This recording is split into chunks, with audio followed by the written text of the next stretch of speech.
Hello, good morning ചക്കരകളെ. 2 ദിവസമായിട്ട് video കാണാതിരുന്ന് എന്നോട് ദേഷ്യപ്പെട്ടിരിക്കുകയാണ് നിങ്ങളെല്ലാവരും. എനിക്കറിയാം. ഈ ചെറുക്കനെയും കൊണ്ട് ഞാൻ ഫസായിയുടെ ക്ലാസ്സിന് പോവുകയാണ്. ചെറുക്കൻ്റെ ഇരിപ്പൊക്കെ നോക്കിയത് നിവർന്നിരുന്നേ വാവേ, നിവർന്നിരിക്കൂ, സടകുടഞ്ഞിരിക്കൂ. രണ്ടെണ്ണം പുറകിലുണ്ട്, ഞാൻ കാണിക്കുന്നില്ല.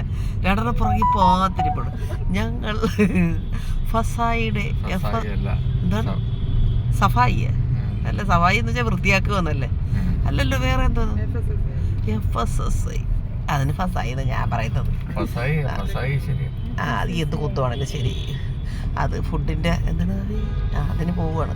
ഒരു ക്ലാസ് ഉണ്ട് സർക്കാരിൻ്റെ, എന്തായാലും ഇവിടം വരെ എത്തി നമ്മൾ. ആ ക്ലാസ് അറ്റൻഡ് ചെയ്യാൻ വേണ്ടി പോവുകയാണ് ചക്കരകളെ. അവിടെ നിന്ന് എന്തെങ്കിലുമൊക്കെ പഠിക്കാൻ കാണും. അവിടെ എന്താണ് പഠിപ്പിക്കുന്നത് എനിക്കറിയത്തില്ല. രജിസ്ട്രേഷൻ ഫീസൊക്കെ 1000 രൂപ വെച്ചൊക്കെ ഉണ്ട് അല്ലേ, 2000 രൂപ വെച്ച് രജിസ്ട്രേഷൻ ഫീസൊക്കെ വെച്ചാണ് സർക്കാർ ഈ ക്ലാസ്സൊക്കെ നമുക്ക് തരുന്നത്. ഇതിനെ നമ്മൾ പ്രോത്സാഹിപ്പിക്കണ്ടേ? പൈസയൊന്നും മേടിക്കാതെ വേണ്ട ഈ ക്ലാസ്സൊക്കെ തരാൻ. ചിലപ്പോൾ ചോറ് തരുമായിരിക്കും അല്ലേ? ചോറ് തരുമോ? ഫുഡുണ്ടെന്ന് പറഞ്ഞു. അപ്പോൾ എനിക്ക് സന്തോഷമായി. രാവിലെ മുതൽ വൈകുന്നേരം വരെ. എൻ്റെ ദൈവം, അത് മാത്രം എനിക്ക് സഹിക്കാൻ പറ്റാത്ത കാര്യമാണ്. അപ്പോൾ നമുക്ക് പോയിട്ട് വരാൻ ചക്കരകളെ. അപ്പോൾ ഇന്നും നമ്മൾ ഇന്ന് ഞങ്ങളുടെ സ്ഥാപനത്തിന് അവധിയാണ്. ഇന്ന് അവിടെ ആരെങ്കിലും വന്നാൽ തിരിച്ചു പോകേണ്ടി വരും. അതുകൊണ്ട് ഇന്ന് ചക്കരകൾ ആരും അവിടെ വരരുത് കേട്ടോ.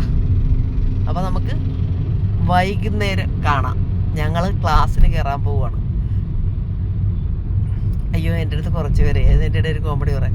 10ാം ക്ലാസ്സിൽ പഠിക്കാൻ കുറേ 50 വയസ്സ് കഴിഞ്ഞവരുണ്ട്. ആ കൂട്ടത്തിൽ സിംഗും വരുന്നതെന്ന് പറഞ്ഞുകൊണ്ട് എന്നെ കുറേ പേര് കിടന്ന് കളമശ്ശേരി എന്ന് വിളിക്കുന്നുണ്ട്. ഞാൻ ഓർത്തവരുടെ പോയി മേടിക്കും, റാങ്ക് മേടിക്കും, ഞാൻ റാങ്ക് മേടിക്കും. അന്ന് എനിക്ക് ബുദ്ധിയില്ലായിരുന്നു ചക്കരകളെ, ഇന്ന് എനിക്ക് ബുദ്ധിയുണ്ട്. അതുകൊണ്ട് ഞാൻ റാങ്ക് മേടിക്കും. അപ്പോൾ സിങ്ക് വരുന്ന ഞാൻ പറഞ്ഞു, പിന്നെ യൂട്യൂബേഴ്സ് എല്ലാം കൂടെ ആഘോഷിക്കും. ഞാൻ 55 വയസ്സ് ആയപ്പോൾ പഠിക്കാൻ ചെന്നെന്ന് പറയില്ല. എനിക്ക് 55 വയസ്സൊന്നും ഇല്ല കേട്ടാ.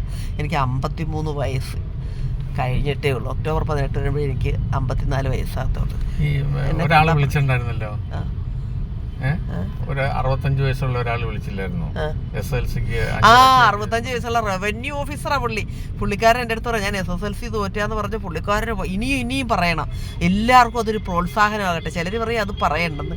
പക്ഷെ പറയുമ്പോഴാണ് ചക്കരകളെ ഇതും വിചാരിച്ചു ബാക്കിലോട്ട് മാറി നിൽക്കുന്നു. അയ്യോ, എനിക്ക് വിദ്യാഭ്യാസം കുറവില്ല, അല്ലെ എനിക്കിത് ചെയ്യാനുള്ള കഴിവുണ്ടാന്ന് പറഞ്ഞുകൊണ്ട് മാറി നിൽക്കുന്ന ഒരുപാട് പേരുണ്ട്. പുള്ളിക്കാരൻ 4 വട്ടമാണെന്ന് 10ാം ക്ലാസ് പാസ്സായത്.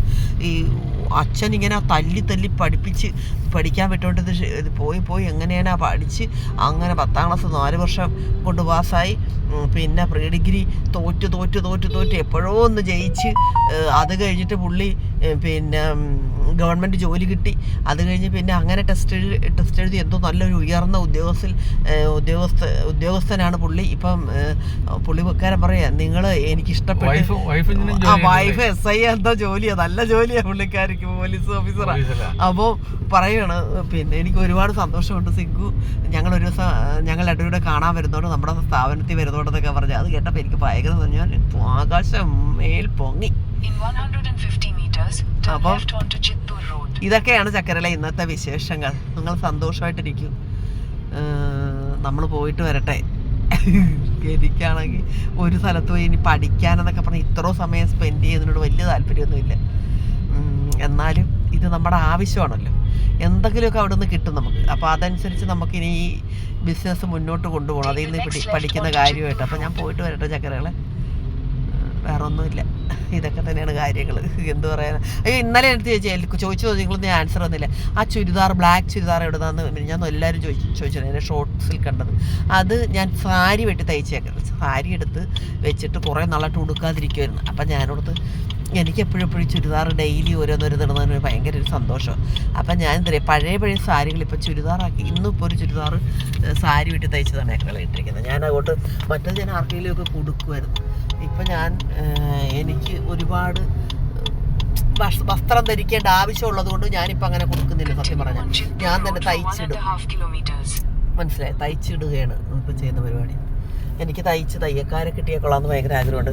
എനിക്ക് കുറച്ച് ഫ്രണ്ട്സൊക്കെ ഉണ്ട്, ഞങ്ങൾക്ക് ചുരിദാറൊക്കെ നല്ല ഭംഗിക്ക് ഷേപ്പിൽ തയ്ച്ചിരുന്ന ഏതെങ്കിലും നമ്മുടെ എറണാകുളത്തിന് ചുറ്റുപാട്ടിലെ വഴിയിലുണ്ടെങ്കിൽ വന്നെടുക്കാമെന്നുണ്ടെങ്കിൽ ഇഷ്ടംപോലെ ഡ്രസ്സ് തയ്ക്കാനുണ്ട്. ഞങ്ങൾക്ക് ഒരു മീഡിയം തയ്യക്കൂലിയൊക്കെ മേടിച്ച് നല്ല എൻ്റെ തയ്യലൊക്കെ നിങ്ങൾ എൻ്റെ ചുരിദാറൊക്കെ കണ്ട ആ രീതിയിലൊക്കെ ഒന്ന് തയ്ച്ചു തരാൻ പറ്റുന്ന ആരെങ്കിലും ഉണ്ടെങ്കിൽ വന്നാൽ ഞാൻ തയ്യൽ തരാം കേട്ടോ. റെഡി കേട്ടോ. ലേഡീസ് ആരെങ്കിലും വന്ന് അളവെടുത്ത് തയ്ക്കുന്ന വല്ലവരും ഉണ്ടാ. ഇതൊക്കെയാണ് കാര്യം. വേറെ എൻ്റെ 2-3 ഫ്രണ്ട്സ് ഉണ്ട്, അവർക്കും ഇങ്ങനെ എന്നോട് എപ്പോഴും ചോദിക്കും ആരെങ്കിലും നല്ലവരുണ്ടെങ്കിൽ നമുക്ക് 10-15 ചുരിദാർ വെച്ച് തരും. ഒരു മാസം എങ്ങനെ പോയാലും ഒരു 30-35-40 ചുരിദാർ കാണും. അതുകൊണ്ട് അവർക്കും എനിക്കൊക്കെ ആകുമ്പോൾ കൂടുതൽ കാണും. അപ്പോൾ അങ്ങനെ ആരെങ്കിലും ഉണ്ടെങ്കിൽ നമുക്ക് കൊടുക്കാം കേട്ടോ. ഞാൻ ഇടയ്ക്ക് ഓർക്കും ഒരു തയ്യക്കാരിനെ സ്പെഷ്യൽ ഇരുത്തി തയ്പ്പിക്കാമായിരുന്നു. കുറച്ച് കൂട്ടുകാരും ഉണ്ട്, ഞാനും ഉണ്ട്. ഞാൻ 1-ാം സ്ഥാനം. ഇതൊക്കെയാണെന്ന് എനിക്ക് പറയണം. വളരെ സന്തോഷത്തോടെ പോവുകയാണ്. ഇങ്ങോട്ട് വരുമ്പോഴും ആ സന്തോഷം കാണണമെന്ന് പ്രാർത്ഥിച്ചുകൊണ്ട് ഞാൻ ഈ വീഡിയോ വൈൻഡപ്പ് ചെയ്യുന്നു. Tata bye bye. വാവേ പറ. Okay tata bye bye.